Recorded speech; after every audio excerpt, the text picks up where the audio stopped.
Christian nationalism, MAGA, Donald Trump, they're all closely related. Christian nationalists say that what Christian nationalism is a movement to turn the United States into a Christian country. More precisely, they say it's an attempt to return America to its Christian roots. Nowadays, Christian nationalism has become the religious arm of Donald Trump's MAGA movement, what he calls Make America Great Again. But what is Christian nationalism really? And what is MAGA? MAGA is actually a lot older than Donald Trump. And what do they want? And is Christian nationalism really Christian? What does the Bible say about it? And how does this Christian nationalism and MAGA foreshadow the end times and last days? I'm Pastor Robert. I'm a visiting professor at Niles Theological College, and I help you to think biblically balanced about world events, doctrinal issues, and societal issues like this one. Let's get right into it. So what is nationalism? In particular, what is nationalism versus patriotism? Because many nationalists actually consider themselves patriots. First in principle, the Webster's Dictionary defines nationalism as an ideology that puts one country or its culture above all others. Now, nationalists will call it love of country, and we'll call it patriotism. But in reality, in practice, it's much different. Patriotism is a love of country, but it's a love of all people who are there and a welcoming of others into the family. Nationalism is the opposite. Nationalism is one group of people who want to exclude people from coming into their country, at least certain groups of them that the nationalists don't like. And also, nationalism has hostility towards people who are citizens of their own country, but fall into groups that the nationalists don't like and don't want there. Jesus said to love your neighbor as yourself, and that neighbor includes people who are discriminated against and disliked, like the Samaritans were in the New Testament times. And Leviticus 19 says that when a stranger is among you, treat that stranger with love. You will not mistreat or oppress him. But a stranger who resides with you shall be like someone that's among you, for you were strangers in Egypt yourself. You were strangers in a foreign land at one time. So patriotism does that and obeys those principles. Nationalism does the opposite. And if you run into a nationalist and they challenge you on that and say, no, I'm just a patriot, well, challenge them.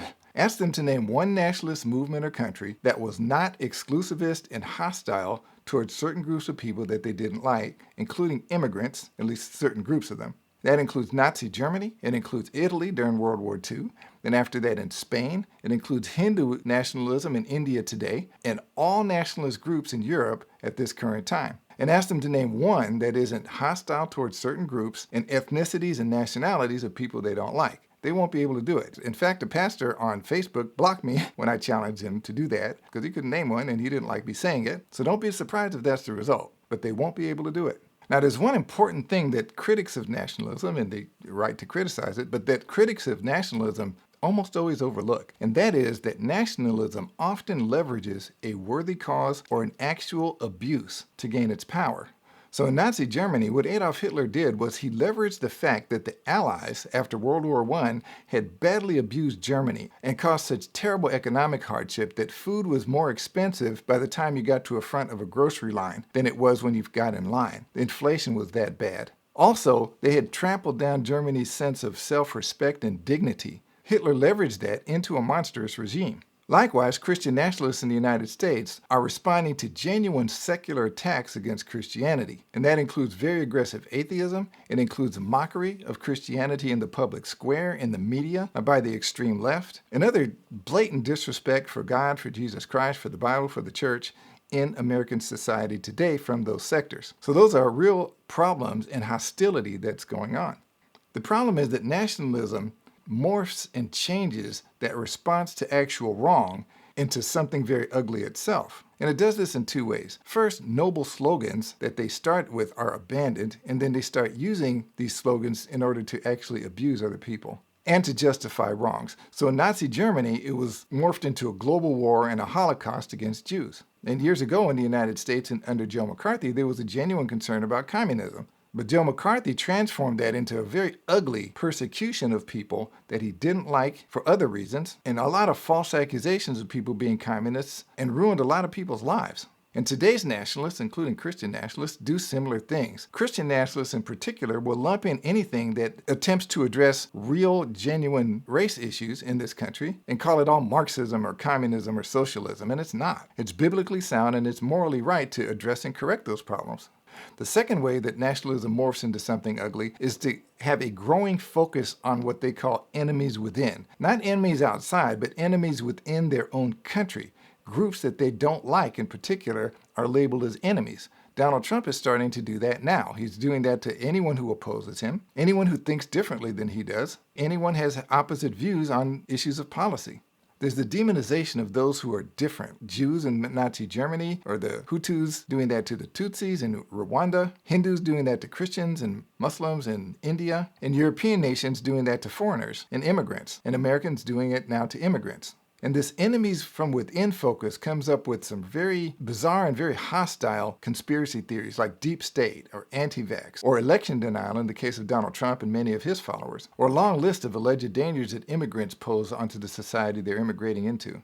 So what Christian nationalism is really is just nationalism with the word Christian thrown in front of it. It's like Hindu nationalism in India and Islamic nationalism in Islamic countries. But it's not just a Christian, it's a specific type of professing Christian in Christian nationalists' minds. And that is typically a white, politically conservative professing Christian, usually from an evangelical or mainline, but also there are Catholics who fall into that category too of Christian nationalists, and those that are aligned with that type of thinking. So for that specific group, and for those who are aligned with that type of thinking, even if they're not white or of Northern European descent, they consider themselves overall to be the Christian saints wanting to save the country, and everyone else is pretty much outsiders or even enemies. And what it really boils down to, as we'll see later, is that it's a 1950s-style Christianity where this particular group is the focus, and everyone else is considered second-class citizens or even considered as not even belonging in the country at all. So what does the Bible say about Christian nationalism? Well, Jesus Christ said in Matthew 22 that the two great commandments were to love the Lord thy God with all your heart, strength, soul, and mind. And number 2 was just like it, love your neighbor as yourself. Leviticus 19 says, when a stranger resides in your land, you shall not mistreat or oppress him, but you will love your neighbor. But the stranger who resides with you shall be like one of you, and you will love him as yourself. Deuteronomy 10:19 says you are to love those who are foreigners, for you yourselves were foreigners in the land of Egypt. Nationalism, including Christian nationalism, does the opposite of that and focuses on other people as being enemies. Now, yes, there are oppositions to Christianity in society. Yes, there are genuine wrongs in society and attacks against Christianity that need to be corrected, that need to be addressed. But the way of nationalism, to hate people and to despise people and try to toss them out of your country, is not the biblical way to address that. And it gets even worse. Russell Moore was the former president of the Southern Baptist Convention's Committee on Ethics and Religious Liberty. And he said this about why he thinks Christianity is in crisis. It was the result of having multiple pastors tell me essentially the same story about quoting the Sermon on the Mount parenthetically in their preaching, turn the other cheek, and having someone come up afterwards to say, where did you get those liberal talking points? And what was alarming to me is that in most of those scenarios, when the pastor would say, I'm literally quoting Jesus Christ, the response would not be, I apologize. The response would be, yes, but that doesn't work anymore. That's weak. And when we get to the point where the teachings of Jesus himself are seen as subversive to us, then we are in a crisis. And he is absolutely right. And he went on to say this about Donald Trump, who's fomenting all this rage, hatred, and hostility against other people, against the approach that Jesus Christ himself said is the right thing. He said this, most illogical is his support from evangelicals and other social conservatives. To back Mr. Trump, these voters must repudiate everything they believe. And that, as we see, includes repudiating the very words of Jesus Christ himself about how we ought to regard and treat others.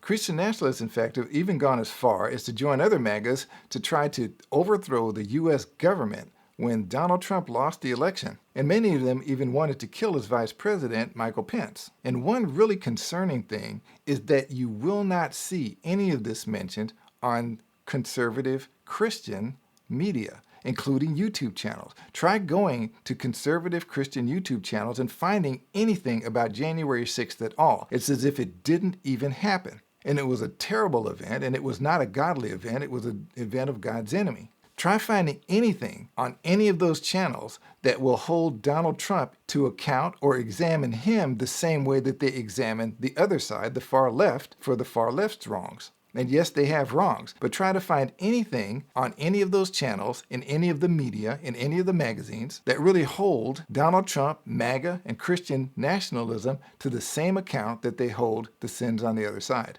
You will not find many.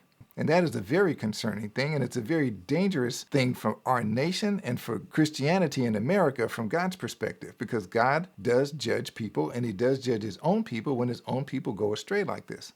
So nationalism, Christian nationalism, and these sorts of mindsets and ideologies, and the spirit of MAGA, of what a lot of MAGA is standing for, and its hostility towards others, the Bible doesn't support that. And yes, there are bad things on the other side. Abortion, homosexuality, secularism, all those things, yes. But even on the abortion issue, the first thing God looks at is how we treat people that we can see. 1 John 4:20 says, "For whoever does not love his brother or sister cannot love God. For if he doesn't love his brother or sister who he can see, how can he love God who he can't see?" In Christian nationalism and MAGA, the overwhelming focus for much of this is contempt, hostility, and malice towards people that we can see. And that's the first thing God looks at. It's not the only thing, but according to the Bible, it's the first thing. I'll explain the history of Christian nationalism and where MAGA comes from. MAGA actually is a lot older than Donald Trump. And how the extreme right wing and the extreme left wing could both be working together, unbeknownst to them, to bring judgment by God on America. I'll also explain something else that's not being discussed at all, which is how this behavior foreshadows what will happen during the time of the Antichrist in the last days. Please like this video, subscribe to the channel, and share the video. See you there.